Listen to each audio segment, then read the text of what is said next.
Hello दोस्तों। कौन कहता है आसमां में सुराख नहीं हो सकता। एक पत्थर तबीयत से तो उछालो यारों। नमस्कार दोस्तों। मनीष जैन एक बार फिर से आपके सामने उपस्थित है, एक नए वीडियो के साथ में, एक नए स्टॉक के एनालिसिस के लिए। मैं उम्मीद कर रहा हूँ कि अभी तक जो एनालिसिस मेरे द्वारा आपके समक्ष रखी गई है उसे आपने ज़रूर देखा होगा और इसको ऑब्जर्व किया होगा, और कुछ लोगों ने ट्रेड भी तो किया है, तो वो भी मुझे पता है। मेरे को खबर मिल रही है कि उन पे ट्रेड भी है और वो लोग प्रॉफिटेबल है। मेरे को बड़ी खुशी होती है जान करके कि मेरे इस प्रयास में जो लोग मेरे साथ जुड़े हैं वो लोग प्रॉफिट में हैं, और वो अब आगे का जो टारगेट है उसका इंतज़ार कर रहे हैं। और मैं बड़ी उम्मीद के साथ मैं यही बोल सकता हूँ कि बड़ी जल्दी उनको उनके टारगेट्स भी मिल जाएंगे और उनका जो जो प्रॉफिट है वो ज़रूर बुक होगा। तो चलो और फर्दर देर ना करते हुए आज की वीडियो की शुरुआत करते हैं और देखते हैं कि आज हमारे पास में क्या नया स्टॉक है आपके लिए।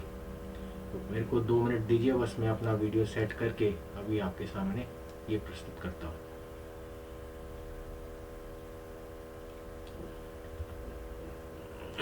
ये मेरा चैनल है हॉबी टू पैशन, जिसके अंदर मेरा एक जो हॉबी हुआ करती थी वो मेरे पैशन में डेवलप हो चुकी है।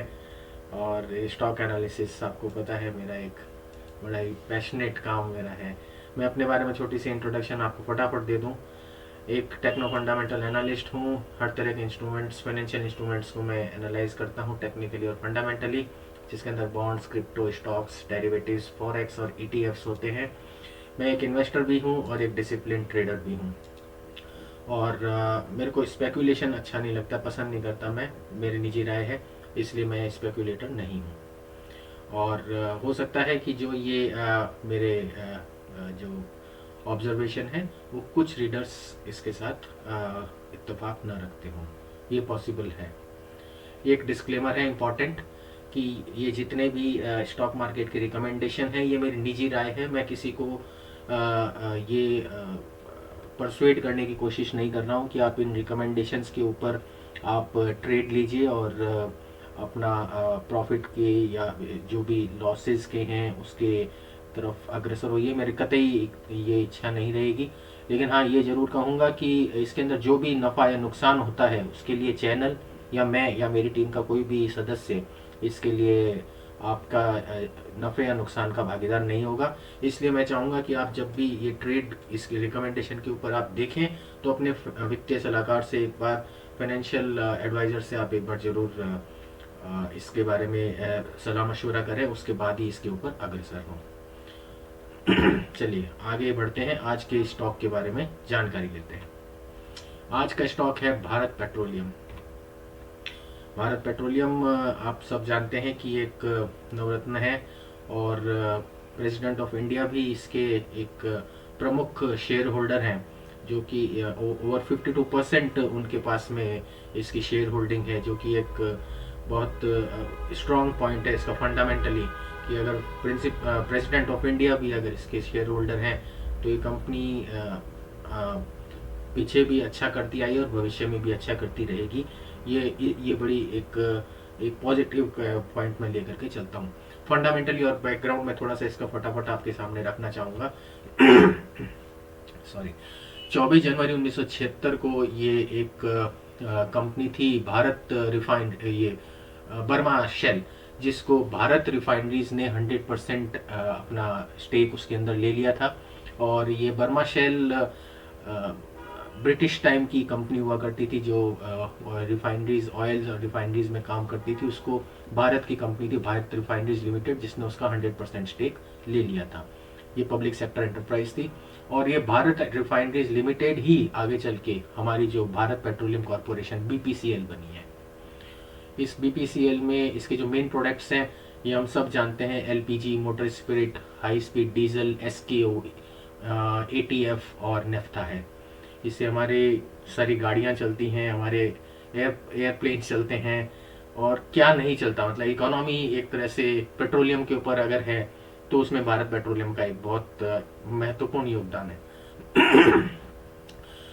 2021-22 में भारत ने इसको प्राइवेटाइज, भारतीय सरकार ने इसको प्राइवेटाइज करने का एक कोशिश की गई थी इसके अंदर कि इसको प्राइवेटाइज कर दिया जाए। उसके उस वक्त कुछ बिड्स भी मंगवाई गई थी, जिसके अंदर वेदांता ने भी 2021-22 में इसके ऊपर बिड की थी, बट समहाउ वो बिड सक्सेसफुल नहीं हुई। वो एक्सरसाइज थी जो प्राइवेटाइज करने की, वो वहीं पे रुक गई, बिकॉज ये बोला गया था कि शायद ग्रीन एनर्जी के ऊपर गवर्नमेंट का फोकस ज़्यादा होने के कारण, और ऑयल के प्राइसेस भी काफ़ी बढ़ रहे थे, उस कारण भी एक रीज़न था कि ये अभी फिलहाल इस नवरत्न को प्राइवेटाइज ना किया जाए।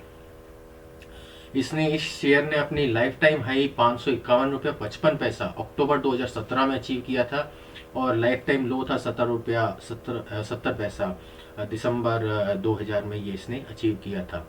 इसकी मार्केट कैप जो अभी कल जो सेशन खत्म हुआ है उस वक्त इसकी मार्केट कैप थी 1,04,992 करोड़ रुपया, और ये भारतीय सरकार की सेकंड लार्जेस्ट ऑयल प्रोड्यूसर, भारतीय सरकार के द्वारा जो ओन्ड है उसकी सेकंड लार्जेस्ट प्रोड्यूसर है इंडिया में, after Indian oil corporation IOC।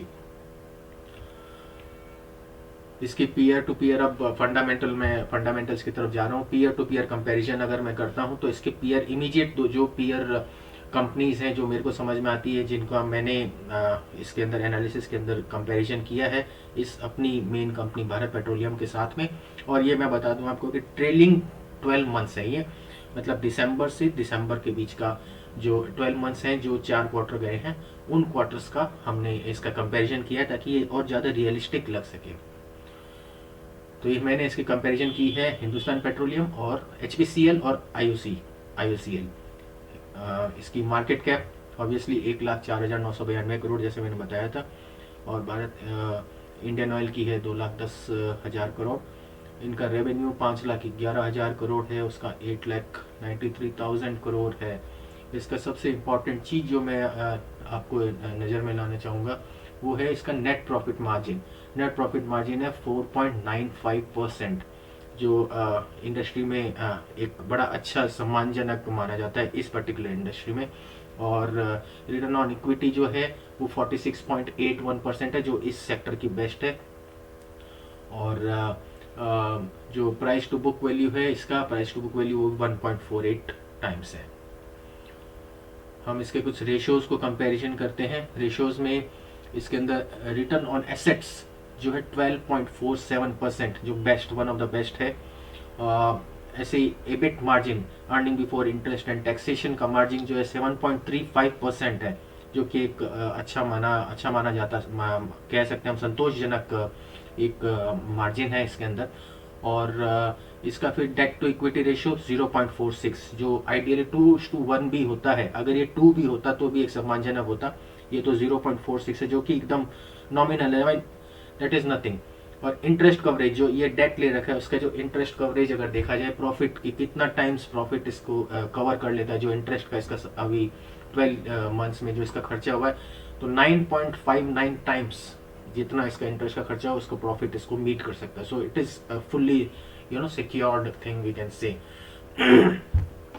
Cash conversion cycle एक अनदर इम्पॉर्टेंट चीज है कि इसकी कैश कन्वर्जन साइकिल है कि मतलब क्रूड कच्चा लेकर के और उसको बेच के, और बेचने के बाद में कैश हाथ में वापस अपने जिन डीलर्स को या जिन अपने जो भी बायर्स हैं इनके, उनको देने के लिए 10.16 डेज का ही टाइम लगता है। तो 10 दिन में इनका कैश का कन्वर्जन हो जाता है, मतलब फ्रॉम प्रोक्योरमेंट टिल पेमेंट, ये पूरा काम जो है 10.16 डेज में होता है। सो एक ये बड़ी अच्छी चीज मैं मानता हूँ इसका। इन्वेंट्री 27 डेज में इसकी 27 टाइम्स में नंबर ऑफ डेज में इसका ये रोटेशन होता है। तो अब आते हैं इसका टेक्निकल चार्ट्स के ऊपर। फंडामेंटल्स मैंने आपको एक्सप्लेन किया, अब आते हैं टेक्निकल में देखिए इसके अंदर टेक्निकल का मैं पहले आपको एक बेस बताना चाहूंगा कि इसके अंदर जो चार्ट्स हम देखते हैं उसके कई सारे पैरामीटर्स होते हैं। टेक्निकल में हो सकता है कि जो मैंने पैरामीटर्स चूज किए हैं आप वो उन पैरामीटर्स को ना देख करके आपके जो पैरामीटर्स है, जो हम कह सकते हैं कसौटी, ये कसौटी मेरी है जिसके ऊपर मैंने इसको चेक किया है, मुझे खरा सोना लगा है। हो सकता है कि आपकी कसौटी कुछ पैरामीटर्स दूसरे हों तो उसके ऊपर हो सकता है कि इसके अंदर डिफरेंस आपका मेरा आ सकता है, बट ये जो मैंने एनालिसिस किया है वो आपके सामने प्रेजेंट कर रहा हूँ। मैंने ये देखा है कि अभी रिसेंटली जो एनएससी और बीएससी में ये ट्रेड हो रहा है स्टॉक, ये बड़े अच्छे वॉल्यूम्स के साथ में अभी पिछले कुछ महीनों में बड़े अच्छे volume, more than average volume के साथ में ये ट्रेड हो रहा है, जिसका नतीजा ये है कि इसने बड़े दो तीन बड़े अच्छे ब्रेकआउट्स दिए अभी वेरी रिसेंटली, आप देखेंगे। और हायर टाइम फ्रेम्स पे, ऐसा नहीं है कि हम 15 मिनट या आधे घंटा या 1 घंटा या 1 दिन का टाइम फ्रेम देख रहे हैं, हम बड़े मंथली टाइम फ्रेम्स के ऊपर जाते हैं, क्योंकि हम बड़े टाइम होराइजन की बात कर रहे हैं। तो उसके अंदर अगर हम देखें तो अच्छे इसने ब्रेकआउट्स दिए हैं कुछ, और कुछ अच्छे वॉल्यूम्स हैं मोर देन एवरेज, जो कि इसका एक इम्पॉर्टेंट फैक्टर है। इसका 52 वीक हाई लो अगर हम देखें अगेन दैट ट्रेलिंग 12 मंथ्स, तो 484 रुपया 60 पैसा है 52 वीक हाई, और 314 रुपया 10 पैसा है इसका 52 वीक लो। तो लगभग ये जो 160-70 रुपए का जो ये टाइम है, इसमें देखिए इसी 160-70 में ही ये पिछले 1 साल से ये स्टॉक मूव कर रहा था। और ये अगर इस 160 रुपए के अंतराल में ही अगर मूव कर रहा है, तो आप समझ सकते हैं कि एक बड़ा अच्छा एक्यूमुलेट कर चुका है ये स्टॉक अपना इन 12 महीनों में अच्छा वॉल्यूम एक्यूमुलेट कर चुका है। और पिछले 3 महीने से ये लॉन्ग टर्म मूविंग एवरेज, जैसा मैंने अभी आपको बताया, बड़े अच्छे कंसिस्टेंटली उसके उस लॉन्ग टर्म मूविंग एवरेज के ऊपर ट्रेड कर रहा है पिछले 3 महीने से, जो एक फर्दर प्लस पॉइंट है। ऑक्सीलेटर्स, जिसके ऊपर हम ओवरसोल्ड, ओवरबॉट और पॉजिटिव और डाइवर्जेंस को हम देखते हैं, ये पॉजिटिव डाइवर्जेंस दे रहा है मेरे को अभी कुछ रिसेंट हायर टाइम फ्रेम्स में। और अब क्योंकि हम एक फर्दर नेक्स्ट लेवल के उसके अंदर ब्रेकआउट की एक्सपेक्टेशन रखते हैं, तो ये स्टॉक रेजिस्टेंस के ऊपर आके वेट कर रहा है एक अच्छे ब्रेकआउट की। और मैं मानता हूं कि ये अच्छा ब्रेकआउट मिलेगा इसको, क्योंकि ऊपर के जो मैंने 4-5 आपको पॉइंट्स बताए कि अच्छे वॉल्यूम्स हैं, पिछले 1 साल से 160-70 रुपए के ही मूवमेंट में ये घूम रहा है स्टॉक। 3 महीने के लंबे अंतराल के जो मूविंग एवरेज है उसके ऊपर ट्रेड कर रहा है, पॉजिटिव डाइवर्जेंस है ऑक्सीलेटर्स में। तो मैं मानता हूं कि रेजिस्टेंस जहां पे अभी ऑब्वियसली रेजिस्टेंस आता है, तो कोई भी कितना भी स्टॉक मजबूत क्यों ना हो, रेजिस्टेंस पे एक बार आके वो कुछ दिन के लिए रुकता जरूर है। तो ये भी कुछ दिन के लिए यहाँ पे आप देखिए पीछे कुछ ट्रेडिंग सेशन से उसी एक लेवल पर ही ये इसको जनरली क्लोज दे रहा है। तो मैं ये मानता हूं कि उस रेजिस्टेंस को बीट कर जाएगा इन पॉजिटिव पॉइंट्स को अगर मैं देखूं तो। इसका मैं चार्ट दिखाना चाहूंगा आपका। तो ये देखिए, ये जो 483 रुपया 10 पैसा आप देख रहे हैं, ये एक उसी रेजिस्टेंस के ऊपर है। आप देखिए फिबोनाची लेवल्स मैंने इसके बनाए हैं, उन्हीं फिबोनाची लेवल्स पे 0.786 का ये लेवल है, और जहां पर ये अभी खड़ा हुआ है मंथली चार्ट के ऊपर। ये मेरा जो ट्रेडिंग व्यू की प्रोफाइल है उसका स्क्रीनशॉट है कल का आफ्टर ट्रेडिंग आवर्स। अब मेरा इस जो भी मैंने फंडामेंटली आपको एक्सप्लेन किया और टेक्निकली भी एक्सप्लेन किया, इसका निचोड़ क्या है, इसका निचोड़ होगा हम टारगेट क्या लेके, मैं क्या टारगेट लेके चलता हूँ अगर इसको स्टॉक को मैं जो मैं इसके एनालिसिस किया उसके बेसिस पर। मेरे को ये अभी जो लास्ट ट्रेडिंग सेशन जो कल खत्म हुआ है 20 जनवरी को, उसमें 481 रुपया 20 पैसे के ऊपर ये स्टॉक क्लोज हुआ है, और हाई गया था 481 रुपया 486 रुपये पे। तो ये देखिए फिर से वहीं पर ही लगभग उसी इसके अंदर रेजिस्टेंस के ऊपर है ये स्टॉक, जो कि क्लोज भी इसने उसी रेजिस्टेंस पर ही दिया है। इसलिए मेरे को ये मानता हूं कि ये सारे पॉजिटिव पॉइंट्स जो मैंने देखे इसके फंडामेंटल और टेक्निकल पे, तो मैं ये मानता हूं कि इसका टारगेट प्राइस जो है अगेन ये अपने लाइफ टाइम हाई के आसपास जाना चाहिए, और 545 से 555 रुपए का जो बैंड है उसको एक बार ये जरूर जाके दोबारा से टच करेगा, और यही मेरा प्राइस टारगेट रहेगा 545 से 555 रुपए के बीच में। स्टॉप लॉस क्या रहेगा, स्टॉप लॉस मैं रख रहा हूँ 457 रुपए, जो इमीडिएट सपोर्ट है इस स्टॉक को करंट लेवल से। तो 457 रुपया लगभग 4-4.5% के आसपास का बैठेगा, और इसका फिर रिस्क टू रिवॉर्ड अकॉर्डिंगली 1:3 का बैठ रहा है, क्योंकि मैं इसका टाइम होराइजन इतना ज़्यादा लेके नहीं चल रहा हूँ, 9 से 12 महीने का ही लेके चल रहा हूँ। तो रिस्क टू रिवॉर्ड रेशियो मेरे को कंपैरेटिवली ठीक लग रहा है, बिकॉज क्योंकि स्टॉक में टाइम मैं कम ले रहा हूँ, स्टॉक की वैल्यू थोड़ी सी ज़्यादा है, और इसमें कंसिस्टेंसी है इस स्टॉक के मूवमेंट में। तो मुझे लग रहा है कि ये 9 से 12 महीने के अंदर अंदर अपने टारगेट को मीट कर लेना चाहिए। So that's about it. आप मुझे बताइएगा कि कैसा लगा आपको ये स्टॉक का एनालिसिस। और ये मैंने जो वीडियो बनाई है, इसके अंदर कुछ सोर्सेज हैं जिनको मैं एक्नॉलेज और मैं आपके साथ शेयर करना चाहूँगा। इसके अंदर विकीपीडिया है, tradingview.com है, investing.com है, google.co.in है, मतलब Indian Google, and Bharat petroleum की ऑफिशियल वेबसाइट है। ये मेरे सोर्सेज हैं। इसके अंदर प्राइमरी सोर्सेज ये हैं मेरे डेटा के और एनालिसिस के बेसिस के। तो ये मैं आपको बताना चाहूँगा। ये मेरे चंद सोशल मीडिया हैंडल्स हैं जिसके अंदर आप मेरे साथ जुड़ सकते हैं यूट्यूब के अलावा, और अपनी जो भी क्वेरीज हैं, जो भी स्टॉक से रिलेटेड आपकी क्वेरीज हैं, फाइनेंशियल इंस्ट्रूमेंट से रिलेटेड आपकी कोई भी क्वेरीज हैं, आप उसके ऊपर भेजिए, और उसके अंदर मैं जो बेस्ट हो पाएगा आपको रिस्पॉन्ड जरूर जल्दी से जल्दी और मेरे एबिलिटीज़ के हिसाब से आपको मैं करना चाहूँगा। So that's about it in this video. I hope पसंद किया होगा। Thank you very much for watching it. मैं यही गुजारिश करूँगा, अगर आपको ठीक लग रहा है, do consider subscribing it and forwarding and sharing with your friends and relatives. Thank you so much. Thank you.